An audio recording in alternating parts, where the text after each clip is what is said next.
Today is Thursday, October 7th, and I am engaged in another remote support session dealing with virus removal here, and I'll just have it up on my secondary screen here. I have it up through the log me in remote session.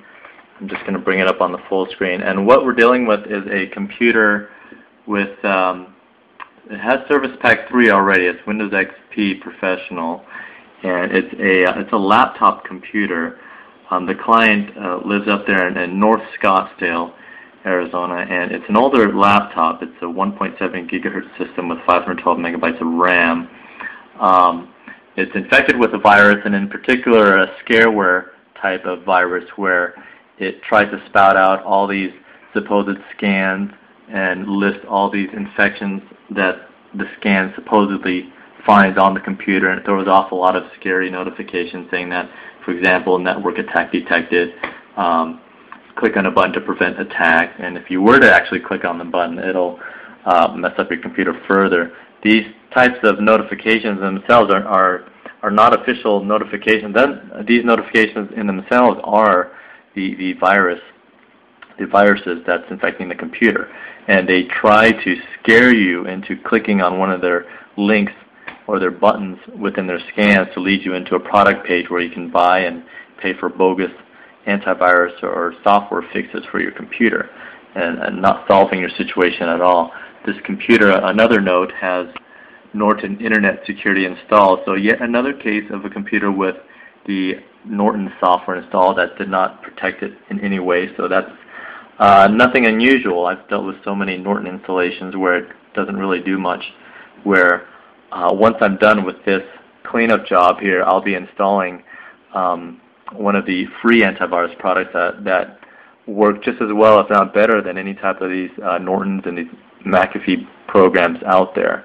So, and another thing I'd like to do before I actually clean up this computer is to show how much system memory, RAM memory, that it's currently occupying, and how much system processes that's running on the computer, so that there can be a good comparison. Once the cleanup's done, we should see that the running processes, there should be fewer with a good cleanup job, as well as having less system memory being used at the moment. So right now it's sitting at 512 megabytes of RAM being used and about 67 processes running actively at this time. So this is where I'll stop, and we'll take another clip once we're pretty much done.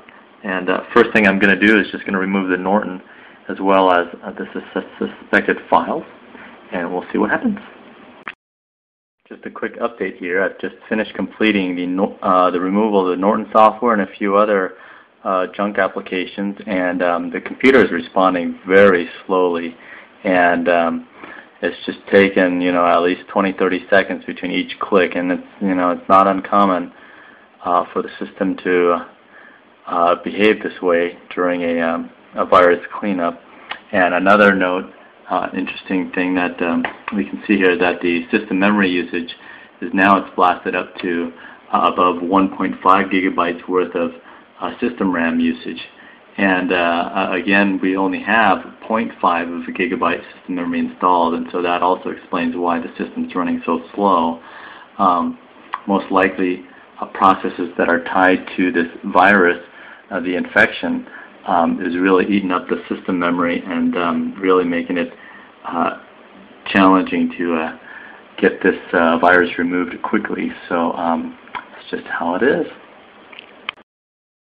Just another update here. I'm just running through the first sweep of my virus removal process here, and as you can see, we're still getting pop-ups of these scanners and these bogus notifications. I'm just going to close this off. But some of the tools that I use and they're all freely available. Anybody can download and use them. You can also obtain it off my website. But I use rkill, which is a good tool that disables known spyware and malware that could be running on the computer, as well as there's a Smithfraud fix version 2.423 that I use. I'm currently running that. It's analyzing the system right now, as you can see here. And the rkill log did identify several files that were suspicious that I'll be working on. as soon as the fix scan completes here. Other good free utilities that are great for removing malware and viruses is the Malwarebytes anti-malware. There's just a download file. And in addition to that, we've got the SpyBot Search and Destroy program right here that I use. And again, they're all free. I mean, I've never ever used Norton or McAfee or Trend Micro or CA antivirus to do a virus removal. They just don't work. And I just found these free antivirus products, these free scanners and free utilities, they work just as well, if not better, than these large commercial paid programs. So that's just where I'm at right now. It is Friday, October 8th, and I am finishing up on the virus removal for my client there in North Scottsdale. There's a few scans that I just left run overnight, and this is a situation that I do commonly too, is wait till late in the night to run 2 of my common scans, because they can take 2 or 3 hours or so.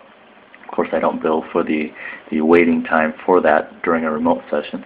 And after a couple reboots, and we've just arrived at a wrap-up situation where I'm just running the Combofix utility, which is a well-known, great, free, like a targeted malware virus removal that can also help with some rootkits, which is what this system seemed to have been infected with in the end. And so it's just going through what it needs to do. And as you can see, there's no more pop-ups coming up for any type of virus alerts or infections, or the Antivirus Pro 2010 screen coming up, which again was the bogus antivirus program. So we are wrapping things up here. Alright, well, virus removal and system cleanup completed. And just as a final task, I always like to pull up the Windows Task Manager, and on idle, without anything running visibly, it's only consuming at this point 292 megabytes of system memory, and it's down to about 47 processes running instead of how much it had before. So it's got the system running a lot smoothly, more smoothly this time around, with a little bit more memory received for it. So everything's all good. I'm just going to go ahead and close the session here and inform the client about what I've done, and we'll be all set. It's just disconnecting here, and we're good.